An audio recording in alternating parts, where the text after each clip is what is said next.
একটা শিশু, বয়স মাত্র 10 বছর, বাবার সঙ্গে জীবিকার সন্ধানে দেশ ছেড়েছিল সে। কিন্তু এরপরই বদলে যায় তার জীবন। দেশ থেকে দেশান্তরে ঘুরতে ঘুরতে পরিবারের কাছ থেকে হারিয়ে যায় ছোট্ট ফরিদ। দিন, মাস ও বছর পেরিয়ে একসময় 25 বছর কেটে যায়। দীর্ঘদিন কোনো খোঁজ না পাওয়ায় পরিবার ধরে নেয় ফরিদ আর বেঁচে নেই। কিন্তু পরিবারের সেই ধারণা ভুল প্রমাণ করে। 25 বছর পর আবার বাংলাদেশে ফিরে আসেন Mohammad Farid. Premium commercial space is now for rent. Featuring ample parking and excellent accessibility, this 4,200 square foot space is ready. Elevate your business and call us today. ফরিদের বাড়ি কক্সবাজারের উখিয়া উপজেলার মরিচ্চা পালং নাসিরপাড়ায়। মাত্র 10 বছর বয়সে বাবার সঙ্গে অবৈধভাবে সীমান্ত পেরিয়ে ভারত হয়ে পাকিস্তানে গিয়েছিলেন তিনি। পাকিস্তানে বাবা ছেলে জীবিকার সন্ধানে থাকলেও সেখানে ঘটে যায় ভয়াবহ দুর্ঘটনা। ট্রেনে কাটা পড়ে ফরিদের 2 পা গুরুতরভাবে ক্ষতিগ্রস্ত হয়। শেষ পর্যন্ত তার 2 পা কেটে ফেলতে হয়।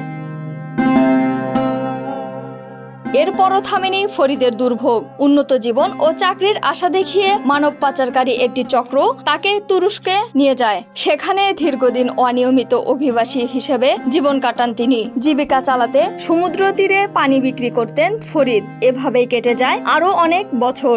অন্যদিকে বাংলাদেশে থাকা পরিবার তখনও জানতো না তাদের হারিয়ে যাওয়া সন্তান কোথায় কেমন আছে।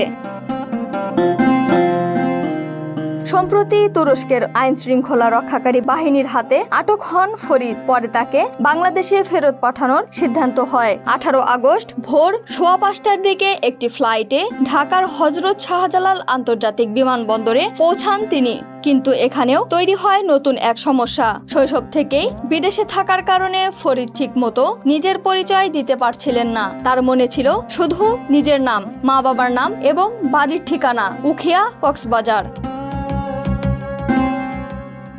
বিমানবন্দরের এফশেক সদস্যরা তাকে প্রবাসী কল্যাণ ডেস্কের মাধ্যমে ব্র্যাকের আশাকোনা মাইগ্রেশন ওয়েলফেয়ার সেন্টারে হস্তান্তর করেন। এরপর শুরু হয় ফরিদের পরিবার খোঁজার চেষ্টা। স্থানীয় জনপ্রতিনিধি ও গণমাধ্যম কর্মীদের সহায়তায় মাত্র 12 ঘন্টার মধ্যে খুঁজে পাওয়া যায় তার পরিবারের সন্ধান। কিন্তু তখনও নিশ্চিত হওয়ার বাকি ছিল, এই মানুষটি কি 25 বছর আগে হারিয়ে যাওয়া সেই ফরিদ? পরিবারের সঙ্গে ভিডিও কলে কথা বলানোর ব্যবস্থা করা হয়। দীর্ঘ 25 বছর পর ভাইয়ের কণ্ঠ শুনতে পান ফরিদের ছোট্ট ভাই সৈয়দ আলম। আবেগী হয়ে পড়েন পরিবারের সদস্যরা। কিন্তু পরিচয় নিশ্চিত করার সবচেয়ে বড় প্রমাণ আসে আরো অবাক করা একটি জায়গা থেকে। ফরিদের একটি হাতে 5টির পরিবর্তে রয়েছে 6টি আঙুল। ছোটবেলার এই বিশেষ বৈশিষ্ট্যই শেষ পর্যন্ত নিশ্চিত করে ফরিদই সেই হারিয়ে যাওয়া সন্তান।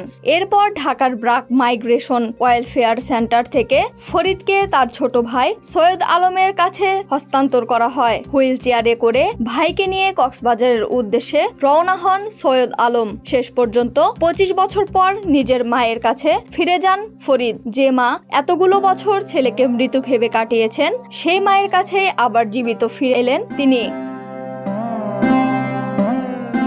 ফরিদের ছোট ভাই সৈয়দ আলম বলেন, তারা ধরে নিয়েছিল ফরিদ আর বেঁচে নেই, কিন্তু এত বছর পর ভাইকে ফিরে পাওয়ার আনন্দ ভাষায় প্রকাশ করার মতো নয়। আর ফরিদের এই ফিরে আসার গল্প শুধু একটি পরিবারের একত্রে হওয়ার গল্প নয়, এটি একই সঙ্গে বিদেশে হারিয়ে যাওয়া মানুষের পরিচয়, মানব পাচারের ভয়াবহতা এবং দীর্ঘদিন পর পরিবারের কাছে ফিরে আসার এক হৃদয়স্পর্শী ঘটনা।